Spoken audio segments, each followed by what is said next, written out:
നമസ്കാരം. അന്താരാഷ്ട്ര രാഷ്ട്രീയത്തിൽ പ്രത്യക്ഷമായ നിലപാടുകളേക്കാൾ നിഴൽ രൂപത്തിലുള്ള നീക്കങ്ങൾക്കാണ് പലപ്പോഴും പ്രസക്തിയേറുന്നത്. പശ്ചിമേഷ്യയിൽ ഇസ്രയേലും അമേരിക്കയും ഇറാനും തമ്മിലുള്ള സംഘർഷം ഒരു പൂർണ്ണ യുദ്ധത്തിലേക്ക് നീങ്ങുമ്പോൾ ലോകം ഉറ്റുനോക്കുന്നത് ചൈനയുടെ നിലപാടുകളിലേക്കാണ്. ഇറാന്റെ പരമോന്നത നേതാവ് അയത്തുള്ള അലി ഖമനേയിയുടെ വധത്തെ കടുത്ത ഭാഷയിൽ വിമർശിച്ച ചൈന ഇറാനിലെ സൈനിക നടപടികൾ ഉടൻ നിർത്തണമെന്ന് ആവശ്യപ്പെട്ടിട്ടുണ്ട്.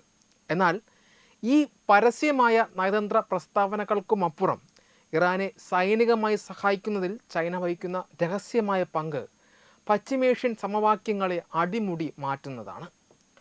സ്വന്തം സൈന്യത്തെ നേരിട്ട് യുദ്ധക്കളത്തിൽ ഇറക്കാതെ തന്നെ അമേരിക്കയെ ഈ മേഖലയിൽ പ്രതിരോധിക്കുക എന്ന വലിയ തന്ത്രത്തിൻ്റെ ഭാഗമാണ് ചൈനയുടെ ഈ ഇറാൻ നയം. ചൈനയും ഇറാനും തമ്മിലുള്ള ബന്ധത്തിൻ്റെ ഏറ്റവും പ്രധാനപ്പെട്ട അടിത്തറ ഊർജ വ്യാപാരമാണ്. ഇറാൻ്റെ എണ്ണ കയറ്റുമതിയുടെ 80% ചൈനയിലേക്കാണ് പോകുന്നത്. ഈ സാമ്പത്തിക താൽപ്പര്യങ്ങൾ സംരക്ഷിക്കുന്നതോടൊപ്പം തന്നെ ഇറാനെ ഒരു സൈനിക പങ്കാളിയായി നിലനിർത്തുവാനും ചൈന ആഗ്രഹിക്കുന്നു.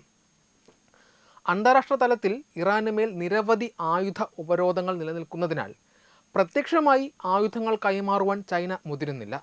എങ്കിലും ഇരട്ടത്താപ്പ് എന്ന വിശേഷണത്തിന് അർഹമായ രീതിയിൽ അത്യാധുനികമായ പ്രതിരോധ സംവിധാനങ്ങൾ ചൈന ഇറാനിൽ എത്തിക്കുന്നുണ്ട്. റഷ്യൻ നിർമ്മിത റഡാറുകളേക്കാൾ മികവുറ്റ ചൈനീസ് YLC-8B ആൻറ്റി സ്റ്റെൽത്ത് റഡാറുകൾ ഇപ്പോൾ ഇറാൻ ഉപയോഗിക്കുന്നുണ്ട്. അമേരിക്കൻ ഇസ്രയേൽ യുദ്ധവിമാനങ്ങളെ ദൂരെ നിന്ന് തന്നെ തിരിച്ചറിയുവാൻ ഇവ സഹായിക്കുന്നുണ്ട് എന്നാണ് റിപ്പോർട്ടുകൾ. പ്രതിരോധ സംവിധാനങ്ങൾക്ക് പുറമെ ആക്രമണത്തിനുള്ള ആയുധങ്ങളും ചൈന ഇറാനിലേക്ക് ഒഴുക്കുന്നുണ്ടെന്ന സൂചനകൾ പുറത്തു വരുന്നുണ്ട്. അമേരിക്കൻ വിമാനവാഹിനി കപ്പലുകളെപ്പോലും ലക്ഷ്യം വയ്ക്കാൻ ശേഷിയുള്ള CM-302 supersonic anti ship cruise മിസൈലുകൾ ചൈന ഇറാന് നൽകുന്നുവെന്ന വാർത്തകൾ ബെയ്ജിംഗ് നിഷേധിച്ചിട്ടുണ്ട്. എങ്കിലും ഇത്തരം ആയുധങ്ങളുമായി ചൈനീസ് സൈനിക വിമാനങ്ങൾ ഇതിനോടകം തന്നെ ഇറാനിൽ എത്തിയതായി രഹസ്യാന്വേഷണ ഏജൻസികൾ സ്ഥിരീകരിക്കുന്നു.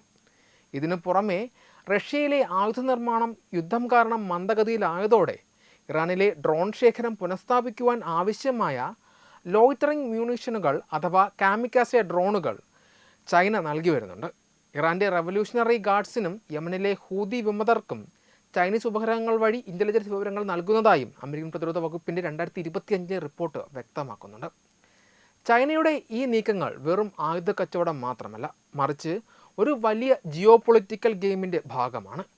ചൈനീസ് നാവികസേനയ്ക്ക് ചെങ്കടലിലും ഏതൻ ഗൾഫിലും സുരക്ഷിതമായ പാത ഉറപ്പാക്കുന്നതിന് പകരമായി ഹൂതികൾക്ക് ആയുധ സാമഗ്രികൾ നൽകുന്ന ഒരു കൈമാറ്റ സമ്പ്രദായം നിലവിലുണ്ടെന്ന് കരുതപ്പെടുന്നു. ഇതിനു പുറമെ റഷ്യയും ഇറാനും ചൈനയും ചേർന്ന് ഹോർമുസ് കടലിടുക്കിൽ സംയുക്ത നാവിക അഭ്യാസങ്ങൾ നടത്തുന്നത് തങ്ങളുടെ സൈനിക കരുത്ത് ലോകത്തിന് മുന്നിൽ പ്രദർശിപ്പിക്കുവാൻ വേണ്ടിയാണ്. അമേരിക്കയെ പശ്ചിമേഷ്യയിലെ യുദ്ധങ്ങളിൽ കുടുക്കിയിടുന്നത് വഴി തായ്വാൻ ഉൾപ്പെടെയുള്ള മേഖലകളിൽ ചൈനയ്ക്ക് മേൽക്കോയ്മ നേടുവാൻ കഴിയുമെന്നത് ബെയ്ജിങ്ങിൻ്റെ ദീർഘകാല തന്ത്രമാണ്.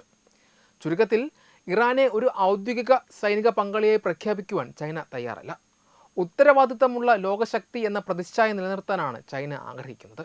എന്നാൽ ഇറാൻ്റെ ഊർജ്ജ സമ്പത്ത് ചൈനയുടെ വികസനത്തിന് അത്യന്താപേക്ഷിതമായതിനാൽ ഇറാൻ്റെ തകർച്ച China ആഗ്രഹിക്കുന്നുമില്ല.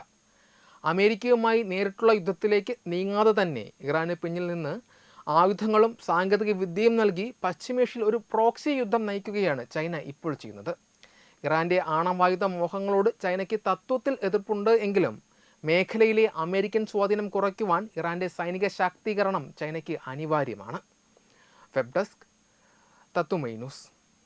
AIDS control society HIV/AIDS സംബന്ധമായ സംശയങ്ങൾക്ക് 1097 എന്ന 24 മണിക്കൂറും പ്രവർത്തിക്കുന്ന ടോൾ ഫ്രീ നമ്പറിലേക്ക് വിളിക്കുക. വാട്സാപ്പിലും ഫേസ്ബുക്കിലും ഒക്കെ സ്റ്റാറ്റസ് അപ്ഡേറ്റ് ചെയ്യാറുണ്ടല്ലോ. HIV സ്റ്റാറ്റസോ HIV പിടിപെടാനുള്ള സാഹചര്യങ്ങളിൽ കൂടി അറിഞ്ഞോ അറിയാതെയോ കടന്നു പോയിട്ടുണ്ടാവാം. എന്ത് തന്നെയായാലും മുൻകൂട്ടി പരിശോധിച്ച് HIV സ്റ്റാറ്റസ് അറിയൂ. സൗജന്യ HIV പരിശോധനയും കൗൺസിലിങ്ങും ആരോഗ്യ കേന്ദ്രങ്ങളിൽ പ്രവർത്തിക്കുന്ന ICTC അഥവാ ജ്യോതിസ് കേന്ദ്രങ്ങളെ സമീപിക്കുക. നിങ്ങളുടെ സ്റ്റാറ്റസ് എന്തായാലും വിവരങ്ങൾ രഹസ്യമായി സൂക്ഷിക്കുന്നതായിരിക്കും.